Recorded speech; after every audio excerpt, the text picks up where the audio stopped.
Welcome to another episode, everyone. Infant Nightmare from Black P Stone Bloods, BPS. He gave the opposition fits. He was really after the Rolling 40 Crips. Neighborhood Crips from Rolling 40 are the arch enemies of the Black P Stones, and he gave them hell. He gave them fits. Let's get into it.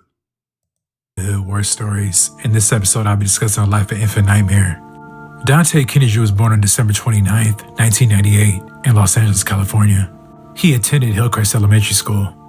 He was raised in the Baldwin Village neighborhood of Los Angeles, infamously known as the Jungles, or the Jays, an urban fortress composed of high-density apartments and tropical vegetation. The Jungles are still unsafe today, but in the early 2000s, it was on another level. Those were the training day days. Guys 20 deep in red on every block, monitoring every car that goes in and out. For a while, it was a no-go zone, as you would enter at your own risk. Young black kids growing up in this type of setting more than likely get swallowed into the Black P Stones, the gang that has its area on deadlock. This neighborhood is so deep and active that you basically are a member by living there. BPS recruits heavily, but the actual put-on process is not easy and is selective. Nightmare would join BPS in his early teen years. Infant Nightmare made it a point to be a standout member from jump. He was considered a part of the 10% of gang members who are really active in the field. These are the real line pushers, patrolling the neighborhood and banging on people. Nightmare was always known to carry a gun. He primarily focused on the top shooters from rival gangs and prioritized knocking them off. By the time he was 17, he gained high status and rank within BPS. His earned rank was a combination of factors. Nightmare was super solid and very respected, and was very ambitious to get money. He had a good record with the hands and was always down to fight. Alleged bodies and numerous attempts propelled his reputation as one of the top young shooters in South Central. Nightmare was down to kill and do life in prison or die himself in the process. After the Rolling 40s and the Harlem 30s, Nightmare hated 18th Street the most. BPS and 18th Street's war goes back decades. In the mid-90s, a few 18th Streeters lived in the Jungles off Ursula Avenue in one apartment. They tried to set up shop and sling drugs on that block. BPS told them it was a no-go. When the Ursula clique continued to sell when things got hectic. After Ursula got pressed, the Rancho clique and some other gunners from other cliques responded with gunfire. BPS responded with full court pressure, shooting up Ursula Ave every day. Shootouts would occur from out the window onto the street and from apartment to apartment in the Jungles. It was so much heat the Ursula clique had to vacate the Jays and stay in the Rancho Park clique's hood. The Rancho Park clique were firing back on Ursula's behalf. Even black kids walking to Dorsey High School were getting shot. Most of the Ursula locals were wound up getting absorbed into the Outsets clique, and that's who's been in the thick of it with BPS, along with the Smiley Drive clique. Nightmare was known for bouncing out, pop out, and shoot you type, but he also had a sneaky side. On one hot night, Nightmare ventured into 18th Street's turf. There he spotted 3 18th Streeters outside on the street talking. Nightmare allegedly got out on foot, crept up from behind, and domed the 18th Streeter. 2 additional shots were fired, but they both missed the other targets. Nightmare gathered himself and fled off into the night. The sneak attack was allegedly one of his first bodies, and the 18th Streeters got a clear view of his face. After that murder, Nightmare briefly shifted his focus to another enemy that was in close proximity, the West Boulevard Crips. Allegedly, there was some back and forth dialogue being exchanged on social media. Threats like "you know what it is when I see you" were being sent. And it didn't take long. Nightmare allegedly spots him near the intersection of Crenshaw and Adams.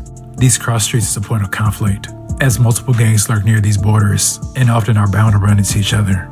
After spotting him, Nightmare allegedly chased his victim down in the streets and completed his mission. There's no one Nightmare hated more than the Rolling 40s. In fact, this has been BPS's top enemy for more than a decade, especially among the younger generation. Nightmare labeled himself Mr. 40K, and he earned that title, shooting up the 40s on a weekly basis, from the avenues to Parkside, but especially the dark side were all getting lit up. Nightmare was putting in a ton of work and was becoming a true nightmare in the streets.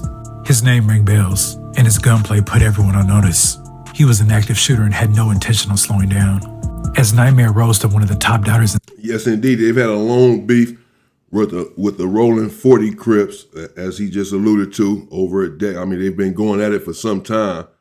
Of course, they're really into it also with the Rolling 30 Crips, or the BPSs. And I mean, they're into it. They had a long-standing, violent, dangerous, deadly war going on with the 18th Streets, the Southsiders. They were indeed a formidable gang and a gang to be reckoned with. This individual here was indeed someone whose name was ringing around the greater Los Angeles area for the work that he was indeed putting in. He was not alone. There were many individuals along his age, along his group that were, nothing to be played with. This is the gang culture and this is the gang lifestyle. And you did not want to get caught in the jungles. You still do not. The jungles are still very dangerous, as is a lot of places in LA and California and South Central, Watts, Compton, what have you, with the gang culture. But, it's not the same as it was 20 years ago or even 15 years ago, and certainly not 25 and 30 years ago, which is good. Really, it's good that it's watered down some. It's less violent and you can protect yourself more.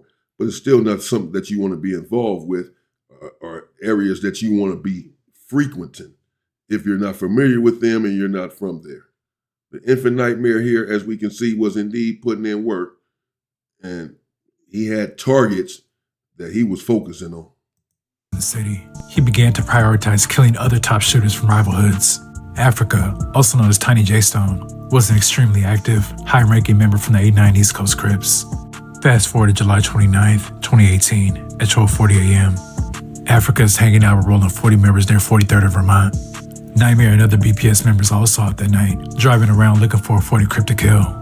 They end up pulling up to 43rd of Vermont and find just what they were looking for: Africa and a few rolling 40 Crip members. That's a 2-for-1 special in Nitemare's eyes. Nitemare then jumps out and specifically tries to kill Africa first. He lets off numerous shots, and bullets start flying. But instead of hitting Africa, a 40 Crip named Tiny Hardhead got hit. 2 others were also shot. Hardhead was pronounced dead in the street at 12:50 a.m. Nitemare and another gunman ran to 2 separate vehicles, which fled the scene. Tiny Hardhead was a factor in the 40s, and he was known for shooting and pressing the issue. Hardhead is that trip. They gon' phone your bike, bro. I ain't even on no C-making, bro. I'm phoning your bike, pop. He on the phone calling his homies. I pop that y'all niggas don't do nothing, nigga. I'm voting and I stay shooting y'all niggas. All right.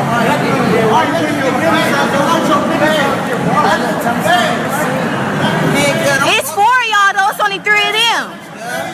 Which I need a burner, cuz. We don't got no burner. Let's get our head up, cuz. Originally, when he was killed, there was speculation in the city whether it was the 5 Deuce Hoovers or BPS's work. But as Nitemare got away that night, Africa got a glimpse of his face. Nitemare was wearing a hoodie, and it was dark, but Africa was almost certain it was him. Africa then told the 40s who he thought he saw, and word traveled to the 50s. Tiny Hardhead was deeply connected to the 557s, so both hoods took this loss personally. Retaliation was guaranteed. The jungles were shot up weekly for almost 2 months. And for good measure, the 557s and 40s also hit up 5 Deuce for a good 2 months also. The results were 3 people dead, but their main prize was still lurking around in the shadows. That's until October 3rd, 2018, shortly after 5 p.m. Nitemare was standing on the sidewalk with a couple brims in their territory. 2 people then walked up and began firing at the group, striking Nitemare and 2 others. Bodies dropped to the ground and everyone tries to flee. Nitemare was taken to a hospital where he was pronounced dead at 5:51 p.m. Rumors spread that the alleged gunman was a Rolling 40s member and a stud from 50s, and some people were shocked that it was a female shooter involved. Now that the trophy was gone, BPS responded with full force, and the 40s felt major impact in the months that followed. After Nitemare's death, he was super dissed all over social media from various hoods. Rolling 40 members even dropped diss songs mocking his death. That's a clear indication of how much of a problem he was in the streets. The top shooters usually don't last long.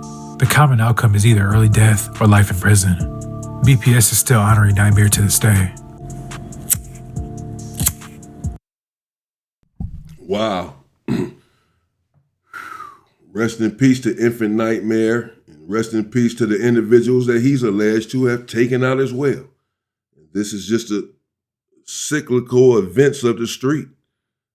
It's a treacherous cycle. Here we have it. Infant Nitemare himself was just 19 years old when he was gunned down brutally. I stayed near Crenshaw and Adams before, not long ago. it is very dangerous and violent over there. You have to know what you're doing. When you get out and go to the gas stations over there, any of that, different hoods over there, and they're all violent, and it's a lot of mayhem in that area. And one has to be careful, but wow. 19 years old, and he ended up, you live by the sword, you die by the sword, bro. You out here in these streets, he's 19 years old. He could have been a mathematician. That's what we need in our community. Somewhere along the line, he was misguided, misdirected, as a lot of our youth are. We need to step up and help these kids get out of these streets, boy, because they're out here losing their lives. And once you lose it, that's it. There's no coming back. You don't get a second one. We out here treating our lives like it's a 2-year prison bid or something. Like we can go and do it and then come back. Like we can die, go to the cemetery, and then come back. Nah, bro, it's over. You better respect the one that you have and respect other people's life. Because we all only get one.